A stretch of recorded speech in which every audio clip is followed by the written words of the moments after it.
What happened, man? What happened? What happened, RDJ? Why? Okay, so Dolittle is directed by Stephen Gaghan. It stars Robert Downey Jr. as Dr. Dolittle. And he can talk to animals. He's one of the only few people who can talk to them. And he helps sick animals. And in this movie, he's on a mission to save the Queen because she's dying. Because when I'm dying, I want a vet to help me.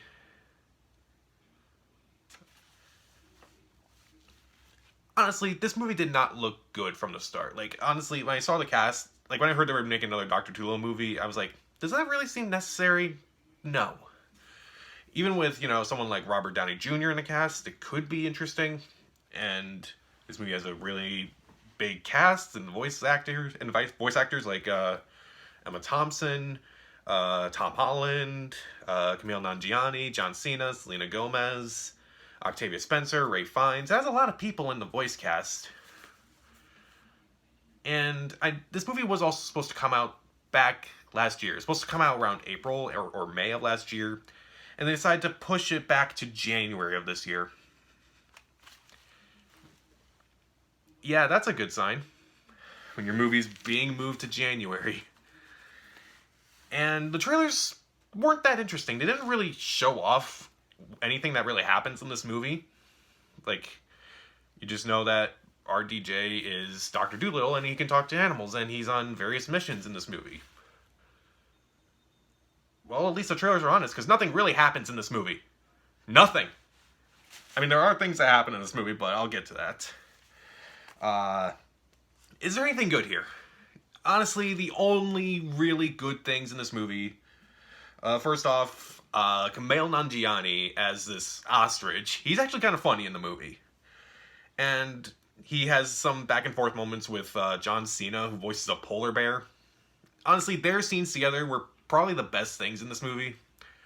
And sometimes even Nanjiani on his own. He had some very funny lines in this movie. Also, it also starts off with a beautiful animated sequence.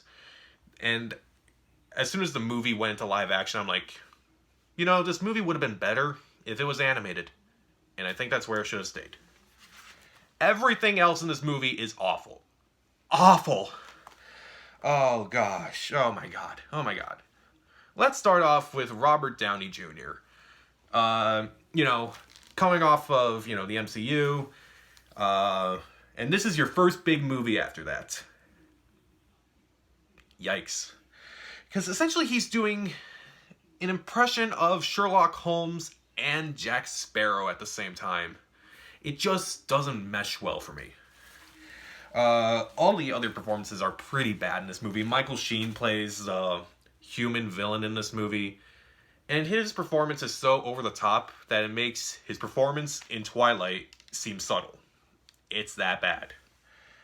Other voice actors, like most of the voice actors do an alright job. Like, Emma Thompson, Octavia Spencer, they do an alright job.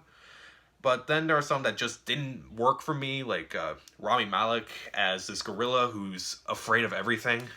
Didn't work for me. I didn't even realize that was him. Like, it didn't even sound like him.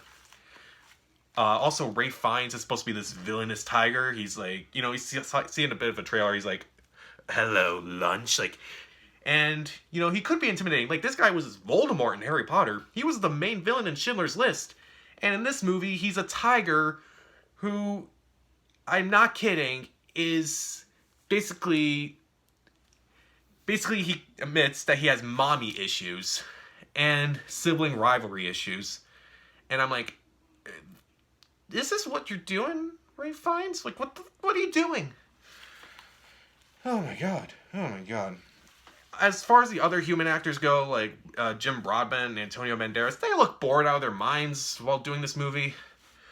It's like, oh, right, I was supposed to do something here. Like, that was Jim Broadbent and Antonio Banderas, who is somehow playing RDJ's former father-in-law. I'm like, aren't you guys the same age? Probably. I don't know. And I'm like, yeah, you look bored doing this movie, dude. Like, Why? Just why? Also, like, this script is a little all over the place. Like I mentioned, like, it should have been, like, animated. Maybe it should have been, like, a TV show. Because, like, most of this movie feels like this would be, like, an episode of a TV show of Dr. Dolittle. Because, like, oh, he has to save the queen. Oh, he has to go on this other mission. Oh, he has to go help a dragon at some point. And I'll talk about that dragon. Oh, my God.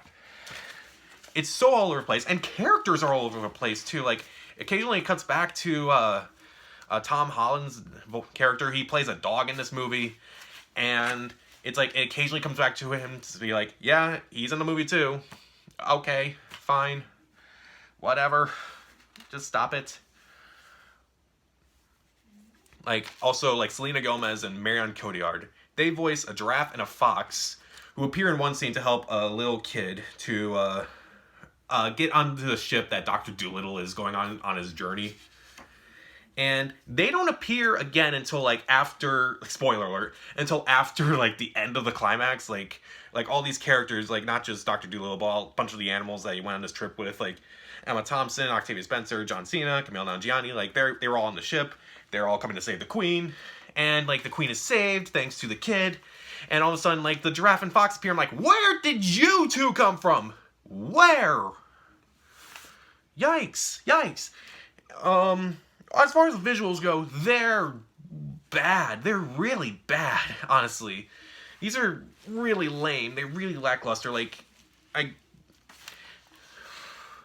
they don't even look like they're synced up to the voice actors at all. So it's like you're watching these animals just move their lips, and they're not really saying anything. Like, it's like you're hearing the voice actors, you see them say something different, but they're not together at all. It's just weird like that. I mean, I feel bad. Like, at least, you know, Lion King remake, that movie sucked, but at least those animals looked realistic, and at least they tried to match the vocals. I mean, can these visuals get any worse? You could put the celebrities' faces on them and make them dance. That would probably be worse. Also, we gotta talk about the dragon at the end. In the end, like, they have to help a dragon who is, like, I think the best way to describe what this scene is about can just be described in 2 words. Dragon enema. Yeah. There's a scene where RDJ has to pull out, like, several helmets and shields from armies because this dragon is constipated. And the dragon farts loudly. Twice. Twice. That's 2 times too many. This movie cost $175 million. For 2 dragon farts. Oh my god. And, like, the jokes in this movie, aside from Nanjiani and Cena, they're really lame as well. Like, you have some people who I know can be funny in this. And, admittedly, like, a lot of these jokes, they don't sound like they're bad jokes or anything. They sound like they could be really funny jokes. But the way they're delivered is just so wrong and just off-putting in so many ways. Like, this is just not funny. This is just absurd. And, like, for instance, there's another reoccurring joke involving Octavia Spencer's character. It's never mentioned again, I should add, after this. But in the first 25 minutes, they have this joke done involving Octavia Spencer's character. She's a duck who doesn't know what things look like, so she's bringing different things each time. They do this joke 6 times in 25 minutes. I counted. And they do it 4 times in a row during one of them. Oh my god. Oh my god. Like, there's so many things that happen in this movie that I'm like, wait, where did this come from? Where did that come from? How did this happen? Essentially, why did this movie happen? Why did this movie cost $175 million to make?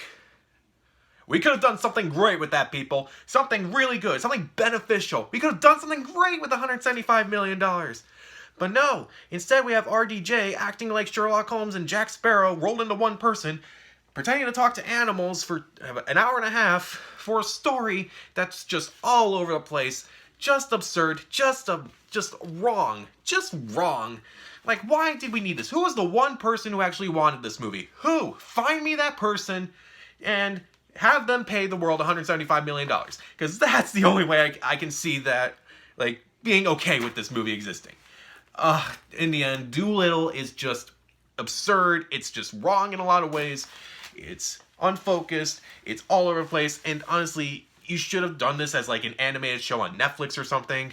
Because that way, you know, you could at least get your money back. And at least, you know, RDJ won't embarrass himself. And you won't waste your time on an hour-and-a-half movie like I did watching it. I will give Dolittle 1 out of 4 stars. Skip it.